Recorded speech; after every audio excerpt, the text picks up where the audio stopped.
Yeah, what's going on, guys? All in channel, host Sega Forever here. Sorry about the background noise. You guys are gonna just have to bear with it. I just got home from work. I got a lot of stuff going on right now. But of course, the buzz online is everything surrounding the Microsoft purchase of Activision and Blizzard, and all the regulatory bodies out there that are inspecting said acquisition, and of course, a lot of the stuff that became public over from the Brazilian government, especially in light of what Sony has said concerning the acquisition, which they don't want to happen, and when Microsoft has rebutted and saying, "I'm not going to talk about that specifically." Like this is going to be a rant video because I'm just kind of irritated right now, mostly with the people on the Xbox side right now. The guys around the Sony side, I can understand why they're saying and doing the things that they want to do, right? Like they're saying that this game, Call of Duty specifically, um, even though the greater deal is the Activision Blizzard, right? Everybody's talking about Call of Duty because Call of Duty is a huge franchise.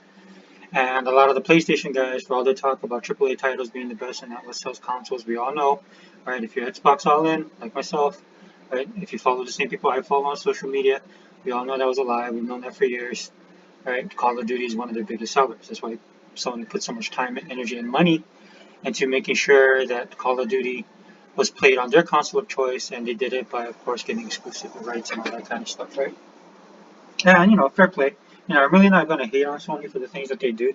Sony, right? If you're like me and been gaming your entire life, and you grew up in a time when PlayStation was coming in, when Sony was coming into the gaming market with PlayStation, you know the whole backstory with what PlayStation does, how they do business. Um, they're technically an evil empire if you want to really think of it. But I understand that because they're business first and foremost, right? The main problem I have with Sony right now is just their fan base for the most part. Sony does some stuff I don't like, but it's easy for me to remedy that by not participating in their ecosystem or not buying their console or their games. It's that simple, right? Consumer choice, as I always talk about on my channel. Um, but the one thing that's irritating me about all this kind of stuff again is on the Xbox side, right? Already you've seen Microsoft make a big purchase with Bethesda, ZeniMax Bethesda, and the two big things that came out of that purchase when it hit, the first thing was of course the shock and awe of Microsoft actually using the power of their wallet. We kind of knew they could do that. A lot of us on the Xbox side was hoping that Microsoft would do that, but when it actually happened, it hit everybody pretty hard, right? I mean, that was a big drop. That was a game changer. So, you know, it took it took people probably like about a week or two to wrap their minds totally around that purchase. But right after that, after the money aspect of it, right, and then Microsoft used their power, the next thing that came out of that um, acquisition, out of the move Microsoft made, was basically would Bethesda's games stay exclusive? Now we have an answer to that, right? We have an answer. Phil Spencer kind of talked about it. He gave his little politically correct answer, right? Which makes sense, right? Because there's a lot of contractual stuff that he can't really comment on. But he gave the best politically correct answer that he could, which he does very well, right?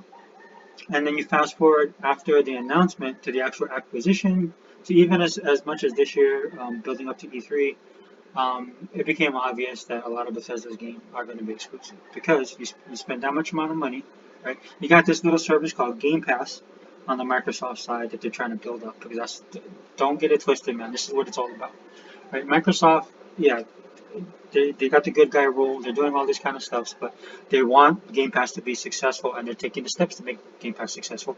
And like I've said in other videos on my channel, the way you make Game Pass successful is you need content, and you need a lot of it. Right. Microsoft has already got some stuff down when it comes to Game Pass, right? They have the content. They also have I can't think of it, the variety that's needed, right? To appeal to a lot of different gamers, not just their core hardcore Xbox guys, right? Which makes a lot of sense, right? So in in looking at the past, or what we've seen already, right? Fast forward to the Activision Blizzard deal, which was the biggest game. I mean, I think it's the biggest gaming purchase ever. I could be wrong, but I'm pretty sure it was. Right, where Microsoft basically dropped $70 billion to pick up Activision Blizzard. For the various reasons, I won't go into all that, all this, the entirety of that situation, whatever. But again, once that happened, right, given what happened with ZeniMax and Bethesda, and what Microsoft did, actually, not just talking about it, but through their actions over the years, or the last 2 years, after the announcement of that acquisition, you see Microsoft picking up Activision Blizzard. Of course, everybody was a little bit more, prepared that Microsoft could do that kind of thing, even though it did blow their mind that they picked a company as big as Activision. But already Microsoft has bought Mojang for Minecraft, which is huge. Now they have ZeniMax Bethesda, which is huge. And so the Activision deal was a little bit more of a softer blow, not by much, still a little bit of shopping off, but you get my point. Right? So after that initial purchase, which kind of blew everybody's mind, then again, right, the next narrative that was coming out after that was, will Call of Duty stay exclusive? And the same people, again, I understand the Sony side, they're fanboys, they're sycophants and stuff like that. I understand the gaming mania to an extent, they're absolutely hopeless. Right? There are some voices coming out that, yes, it would be exclusive, but it's on the Xbox side again, which I'm shocked, right? Given everything that we've seen so far, right? The pattern that Microsoft has had when it come to these acquisitions, right? They've already done two. This is their third major one, right? And so naturally, right, everybody on the PlayStation side is scared and worried, and so is Sony, right? As you can see by the documents that are being shared out there. But for some reason, dude, this is a narrative that has to die, right? This is a narrative that has to die. That just because Microsoft is a big corporation, right, and that they make these purchases, that they have to be the good guy, and then they have to keep their stuff multi-platform. Okay, that needs to go away. Much like the whole crap with the AAA thing being the best thing, we all know that's nothing. As well as the narrative of the best games come from Japan, that's not the case anymore. Japan does not dominate the market like they used to, right? Also, the narrative that died where Xbox has no indie games, then they got indie games, and everybody shifted away from indie games. And even though everybody shifted and left it on the side, and it was just a talking point in a console war, right? Microsoft continued to work on the indie games because they were looking at it that they're like, hey, there's something here that we can work with. There's something here that we can build a foundation with. And then eventually they'll do Game Pass, and because they worked on all the Xbox program, bam, right? They built that foundation, which is why Sony find themselves in the position they are today, and their fans, right? Because they basically was just talking trash, never took any time to actually look at stuff, to improve, to do the things that they needed to do to be competitive, and that's why they're behind the eight ball. And just brings me to the point of this narrative of why Call of Duty is going to go multi-platform. And I'm going to tell you right now, there's no reason for it to go multi-platform.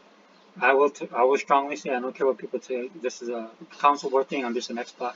If that helps you sleep at night, that's fine. You say whatever you will. But if you're gonna do that, also say that I'm a consumer, right? Because first and foremost, I want Game Pass to be successful, and in order for it to be successful, these are the moves that you need to do. Just gross point blank, to the point. Right? That's just the way it is. Right? And so the guys on our side, because of all this stuff coming out, right? Microsoft, who's being the nice guy, right? And I know a lot of people are saying their comments are a bit heated and stuff like that. When I look at it, it's just business, right? Because you guys got to keep in mind that Microsoft probably didn't know that this stuff was going to get leaked, right? This was just what they're responding to what Sony said, and they're defending their position, right? So it's just all business acumen.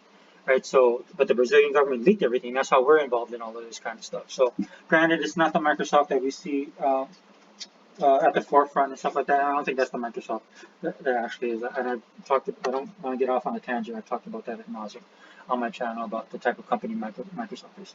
But I just want to read you guys something. So everybody's saying, yeah, in order for this deal to go through, right, in order for the FTC and all these people to approve this deal, right, Microsoft has to play nice. And Microsoft has been playing nice, right? And they've been using certain verbiage and languages. And so one of the languages is that they're going to honor the contract. They can't see a world where Call of Duty is not multi-platform. In fact, I'll read this article. I rarely do this, but I'll do this just to make a point. Microsoft also claims, let me see, wait, let me start. Hold on. Microsoft also argues that not distributing games like Call of Duty at rival console stores would simply not be profitable for the company. Okay, this is what everybody's running with right here, which is fair, right? I mean, you could kind of run with that. Microsoft has previously made it clear it will keep Call of Duty on the PlayStation. Microsoft says the strategy of not distributing Activision Blizzard games on rival consoles would only be profitable. Now, this is the kicker right here. Would only be profitable if the games could attract a high number of players over to the Xbox ecosystem, resulting in revenue to compensate for losses from not selling these titles on rival consoles. Now, I've done at least 3 or 4 videos talking about this, right? This is Microsoft's little scapegoat right here. And I don't know if people are not picking up on it or people are just, I don't know what the problem people have, right? So kind of here, this is the politically correct statement right here to do. And of course, everybody's running with this, right? All the PlayStation guys on the other side, because they can't see a world without Sony and PlayStation. I definitely can, and I hope it does happen. I'm not gonna lie, right? Because they really bring nothing to the gaming community anymore. Actually, they never really did. Um, and they're just holding us back at this point. And I'm being boss, I mean the gaming in general, right? Because these guys want to have the 90s. I've said this in other videos that I've done on my channel and podcasts ad nauseum. These guys have a 90s mentality. That's what they want to keep the gaming community at, and the gaming community is changing. And I find it awkward as somebody as old as myself that's seen it all, you know, is a little bit more forward thinking than a business that actually whose livelihood depends on them, actually being able to adjust to the times, and it can't, and it's clearly that Sony cannot. This is why they're losing across the board. This is why Samsung and Lucky and LG. If you guys don't know, LG, these are South Korean electronics manufacturers. LG used to be called Lucky Gold Star, right? It's just like they have the same credibility as like Kia had back in the day, or Hyundai, right? And so what happened with those companies is they adjusted, they adapted, right, and they improved on themselves. And at one point, Sony used to do that, and Sony used to dominate. But this is not, I said, this is not the 90s. Sony does not dominate anymore. So this is what we're looking at, right? This is what they're banking on, right? To keep things the status quo, right? To cry wolf, right? To play the victim, and try and make Microsoft look at the bad guy, right? Which seems to be playing well. And I think honestly, it works in Microsoft's favor because Microsoft just wants this deal to go through. But listen to this. Look at this right here. This is kind of a similar thing that they said with Activision Blizzard, right? Or I mean, Bethesda ZeniMax, right? You got to read between the lines a little bit right here. Okay, so it says basically right here, Microsoft says the strategy of not distributing Activision Blizzard games on rival consoles would only be profitable if the games could attract a high number of players over to the Xbox ecosystem, resulting in revenue to compensate for losses from not selling these titles on rival consoles. And like I said, I'm just reiterating this, but like I said, I did videos talking about this. It all boils down to market share, right? There's no need for Microsoft to put this franchise on other consoles when it benefits them more on their own console, on their own ecosystem, and especially on their own streaming service. Right? Just think about the power and the impact having every single Call of Duty game, not just the new one coming out at the end of the year, not this one right here, not this one coming out at the end of the year, or the one that's currently active, or even Vanguard, which everybody seems to hate. I don't know, I didn't play it, right? Just imagine the entire suite of Call of Duty being in Game Pass and the potential that it has in the Microsoft ecosystem with the way Microsoft does their own games, right? We're all Xbox here. We all know what Microsoft does. Backwards compatibility, the quality of the games, always updating the console so it runs at the faster speed. They're going to have cloud service. You're going to be able to play this all over the place, right? And this is stuff that Sony just cannot do. Right? Sony just cannot do this kind of stuff, and this is why they're scared, right? Because like I said, when I did those videos, I was talking about market share because there's no reason for Microsoft to put this game on any system since everybody's in our ecosystem. If everybody's on Xbox or if everybody's using Microsoft's ecosystem, there's no reason to have this game on actually on anywhere, right? And for all you guys who claim to be bleed green and you guys are not you guys are Xbox all in, Xbox strong, and all this kind of stuff, you want this to happen. Right. For me, I want it to happen because, yeah, I'm a prick and I am that petty and I'd love to see Sony get destroyed. But if you don't feel that way, you would at least on a consumer level would want this to happen, right? Because this benefits you in the long run because it'll make Game Pass the premier streaming service, like how Netflix is the premier streaming service. Everybody's saying Netflix is going down, there's losing money. There's some BS story that came out that Disney surpassed Netflix. I don't buy that for one bit because Disney lies, right? But they might be losing money, right? They get a lot of bad press, right? They're trying to course correct and all this kind of stuff. But still, with all of this stuff going on, Netflix is the premier streaming service for entertainment when it comes to movies and television, okay? So if Microsoft wants to be, this is why you make these moves, so that Microsoft can be that premier streaming service for video games. Look, if this wasn't a thing, Sony would not be fighting this hard. If Sony was 100% sure, if Microsoft, Phil Spencer called Sony and said specifically, yes, it's going to be there, you're going to get this, you're going to get this, and you get this, but that's not the case. And that's why Sony's fighting so hard. And yes, it is about the money for Sony, not about the games. Right? Because I could see this, with Microsoft having this, there's a lot of good things that could come from this. Not just for Activision, but just in gamers in general. Right? So I just want you guys to keep this stuff in mind right here.